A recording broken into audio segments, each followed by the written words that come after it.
नमस्कार, मैं परवीन सैनवाल। हमारे YouTube channel Sainwal classes for Uttarakhand में आप सभी का हार्दिक स्वागत करता हूं। दोस्तों, जैसा कि आप सब थंबनेल से जान ही चुके होंगे कि हम उत्तराखंड के परमार वंश के मानसा के बारे में आज चर्चा करने वाले हैं इस वीडियो लेक्चर में। तो इससे पहले अगर आप हमारे चैनल पर पहली बार आ रहे हैं तो इससे पहले हमारा जो उत्तराखंड का इतिहास है उसमें हमने ऐतिहासिक, प्राग ऐतिहासिक काल और ऐतिहासिक का प्राचीन काल हम पढ़ चुके हैं। तो इसके बाद आज हम परमार वंश में मानसा के बारे में जानेंगे। तो इसमें देख लेते हैं कि परमार वंश के मानसा से रिलेटेड कौन कौन से महत्वपूर्ण जो परीक्षा उपयोगी तथ्य हैं और उनसे उसके जो शासन काल से संबंधित कौन कौन से इंपॉर्टेंट फैक्ट है जो हमारी परीक्षाओं के लिए, आगामी परीक्षाओं के लिए महत्वपूर्ण होने वाले हैं। क्योंकि हम सभी जानते हैं कि जो ग्रुप सी का आजकल का पैटर्न है उसमें यूके हिस्ट्री काफी पूछी जा रही है और 3 से 4 क्वेश्चन उत्तराखंड की हिस्ट्री से प्रत्येक एग्जाम में पूछे जा रहे हैं। तो इसलिए हमारे ये जो उत्तराखंड का इतिहास है वो काफी महत्वपूर्ण हो जाता है। तो इसमें हम इसलिए आज इसको सारे इंपॉर्टेंट फैक्ट जो मानसा से रिलेटेड है उसके बारे में जानते हैं। तो शुरू करते हैं। ये परमार वंश का 44वां शासक है, यानी इससे पहले बलभद्र शासक थे जो 43वें शासक थे 43, ये 44वें शासक हैं, 44वें शासक है मानसा। और इनका जो शासन काल है वो 1591 से 1611 ईस्वी के बीच का है, यानी 1591 से ये 1611 ईस्वी तक शासन करते हैं। और ये तिथियां भी विवादित हैं, आपको अलग अलग बुकों में अलग अलग राइटर द्वारा अलग अलग लिखी जाती हैं। तो जो ज्यादातर इतिहासकार स्वीकार करते हैं हम उसको लेके आगे बढ़ते हैं 1591 से 1611। तो अब देखिए, बलभद्र शाह के बाद गढ़वाल के शासक बन गए मानसा। अब मानसा के अगर समकालीन शासकों की हम बात करते हैं तो पड़ोस में हमारा राज्य है चंद्रवंश। यहाँ पे चंद्रवंश चल रहा है। चंद्रवंश की स्थापना सोमचंद ने की है। उसके बाद यहाँ पर लक्ष्मीचंद शासक बनते हैं और लक्ष्मीचंद का जो शासन काल है 1597 से 1621 के बीच है, यानी यहाँ पर लक्ष्मीचंद शासन कर रहे होते हैं और गढ़वाल में है मानसा। अब इससे पहले हम देखते हैं कि अजय पाल के शासन काल से कीर्तिचंद ने सर्वप्रथम गढ़वाल पर आक्रमण किया था। तो जब आक्रमण कर दिया तो यहां से क्या हो जाता है, लगातार फिर आक्रमण की घटनाएं घटित होती रहती हैं। जो भी शासक बनता है वो गढ़वाल पर आक्रमण जरूर करता है। तो यानी गढ़वाल और कुमाऊं के बीच हमें प्रत्येक राजा के शासन काल में युद्ध देखने को जरूर मिलते हैं। अब देखिए, अगर केंद्र की बात की जाए, केंद्र में है मुगल वंश। यहाँ पर मुगल वंश चल रहा होता है और यहाँ पर 2 शासक रहते हैं, अकबर और जहांगीर का शासन काल गढ़वाल के मानसा से मैच करता है, यानी 1556 से 1606 के बीच और जहांगीर का 1606 से 1627 के बीच ये दोनों शासक आते हैं। तो इन दोनों को आप ध्यान रखना कि चंद यानी कुमाऊं में कौन सा शासक शासन कर रहा है, लक्ष्मीचंद, और देश पर यानी मुगल वंश का जो शासक है अकबर और जहांगीर इसके समकालीन शासक हैं। कई बार क्या करता है कि वो समकालीन शासकों के बारे में भी पूछ लेता है, तो आपको ये टाइम पीरियड इनका शासन काल भी ध्यान रखना है। तो इसके बाद देखो, राजा बन गया मानसा। तो पहली चुनौती क्या बनती है उसके लिए। अब इससे पहले जो दापा का राज्य था यानी वो तिब्बत का क्षेत्र है, वहां से हम देखते हैं कि लगातार छापामार युद्ध की नीति वहां के शासक अपनाए रहते हैं। और जो चमोली और उत्तरकाशी का जो क्षेत्र है, ऊपरी भाग है, वहां पर वो लगातार आक्रमण करते रहते हैं और लूटमार करते रहते हैं। इनका जो मुख्य उद्देश्य था केवल धन की प्राप्ति थी, यानी लूटमार करना इनका उद्देश्य था, न कि स्थायी रूप से यहाँ पर कब्जा करना। तो एक तरह से ये एक प्रकार से छापे होते थे जो इनके आक्रमण होते थे।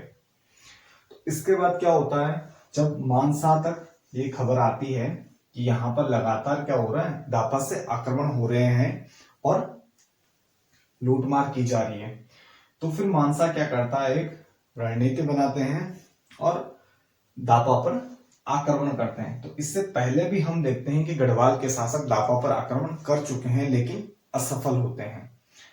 अब मानसा ने कर दिया, दापा पर आक्रमण कर दिया और दापा में शासन रहता है काकवा मोर का, और गढ़वाल की सेना सुसंगठित रहती है, युद्ध नीति में निपुण रहती है। तो इस कारण यहाँ पर दापा पर क्या होता है, मानसा काकवा मोर को परास्त कर देते हैं।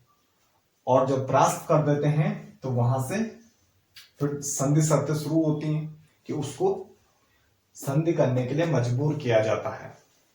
तो यहां पर हम देखते हैं कि तीन प्रमुख शर्तें रहती हैं, जिसमें एक तो प्रतिवर्ष 1.25 सोना देना होता है काकवा मोर को, गढ़वाल के शासक को 1.25 सोना देने के लिए, और दूसरा 4 सिंह वाला एक मेढ़ा देने के लिए कहा जाता है।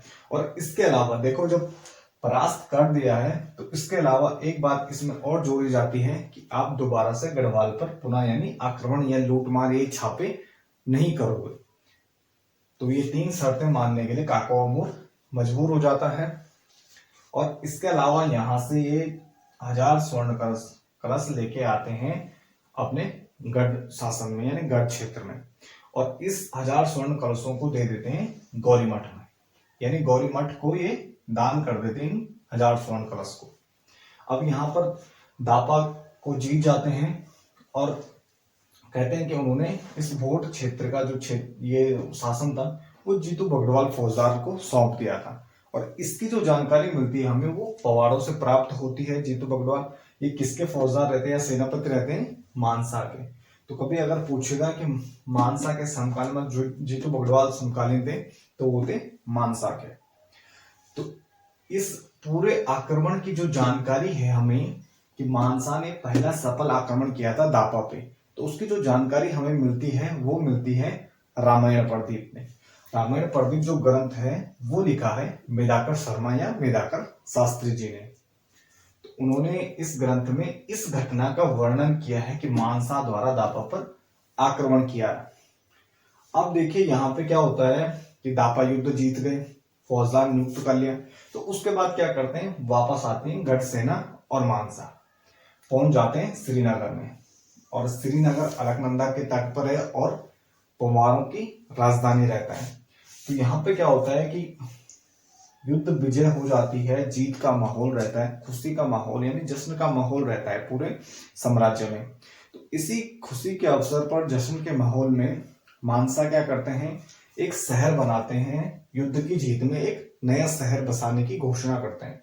तो वो शहर बसाते हैं मानपुर, यानी अपने नाम पे अलकनंदा नदी के तट पर ही मानपुर एक शहर की स्थापना करते हैं और इसको पवारों की या गढ़वाल की द्वितीय राजधानी घोषित कर देते हैं मानसा।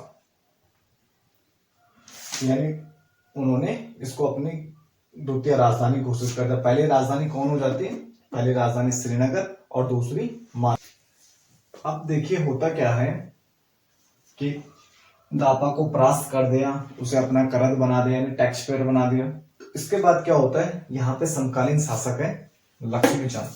अब वो देखता है कि 1000 स्वर्ण कलश लेके आ गए, गौरी मठ को दान कर दिया, दापा को परास्त कर दिया, यानी इनकी जो वो रहती है गढ़वाल का जो एक इमेज रहती है वो धन धान्य से परिपूर्ण बन जाती है। तो यहां से फिर स्वाभाविक है कि कुमाऊं के शासक क्या सोचते हैं कि गढ़वाल में काफी धन धान्य है, तो इसको लूटने का प्रयास किया जाए। तो इसी क्रम में लक्ष्मीचंद क्या करते हैं, आक्रमण करते हैं गढ़वाल पर। और माना जाता है कि ये गढ़वाल पर 8 आक्रमण करते हैं और बैक टू बैक, यानी जब आक्रमण कर रहे हैं तो पहला हार जाते हैं, दूसरा हार जाते हैं, तीसरा हार जाते हैं और लगातार क्या होते हैं, हारते रहते हैं।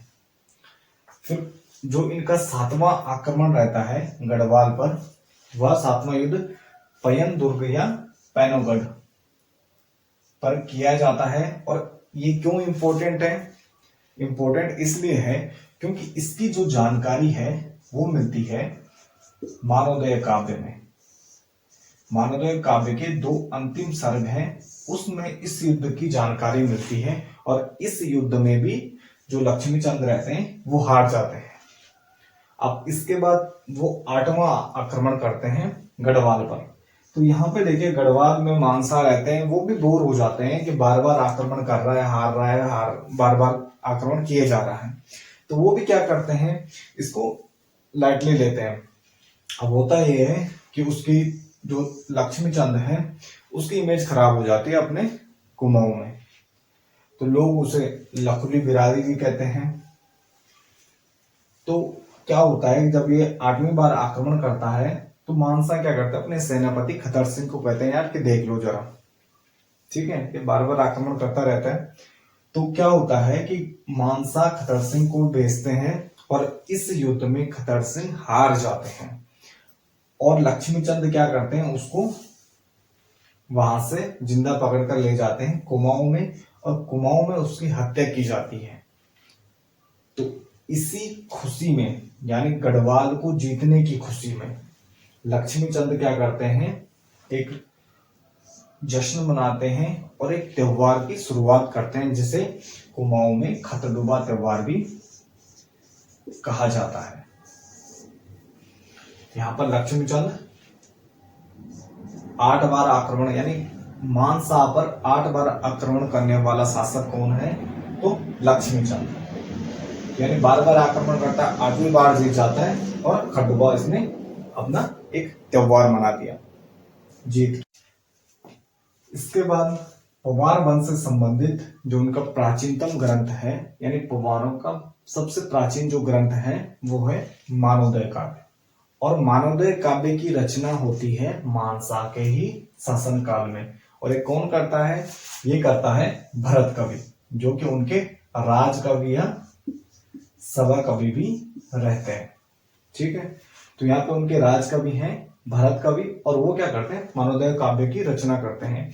और ये पवारों का प्राचीनतम ग्रंथ है, और यहाँ ये जो लिखा गया है ये संस्कृत भाषा में लिखा गया है, ये इंपॉर्टेंट आपको ध्यान रखना है कि ये किस भाषा में है, तो ये है संस्कृत भाषा में।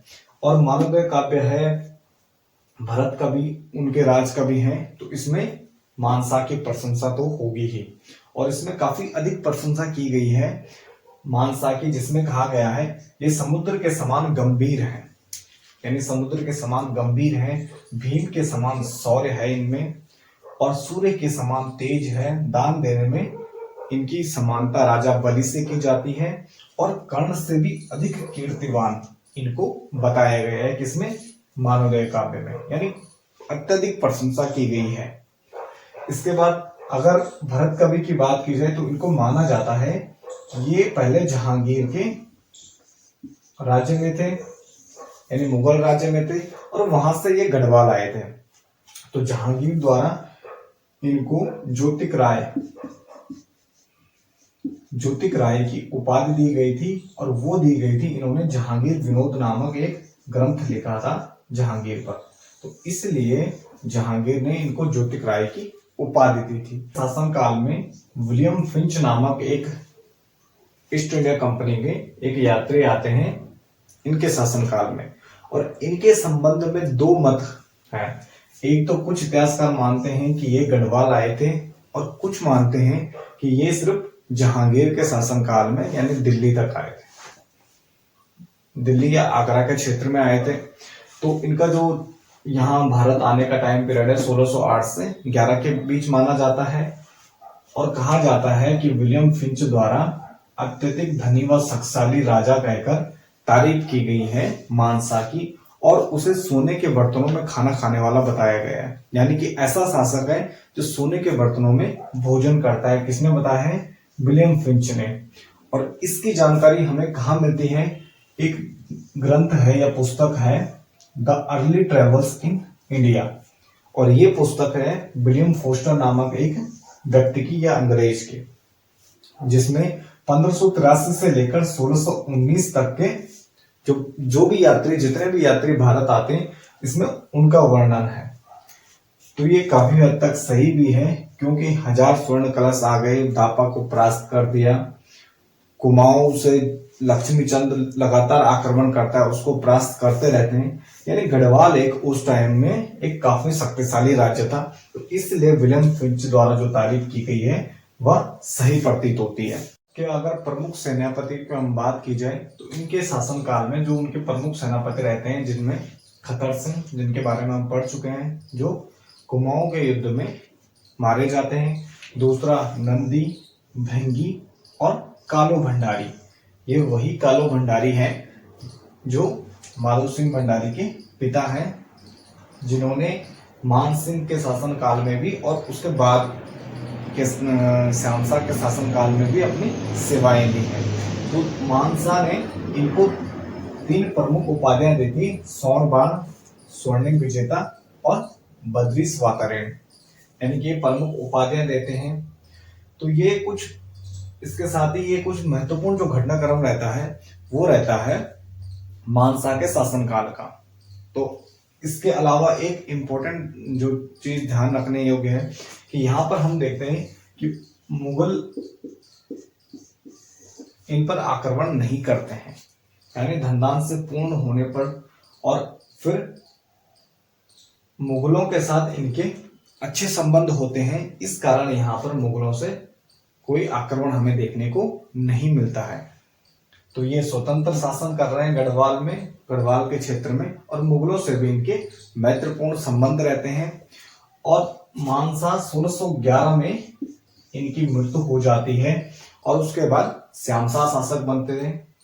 तो इसके साथ ही ये हमारा आज का वीडियो लेक्चर यहीं पर समाप्त होता है। मिलते हैं एक नेक्स्ट वीडियो के साथ, एक नेक्स्ट टॉपिक के साथ। बने रहे चैनल के साथ। धन्यवाद।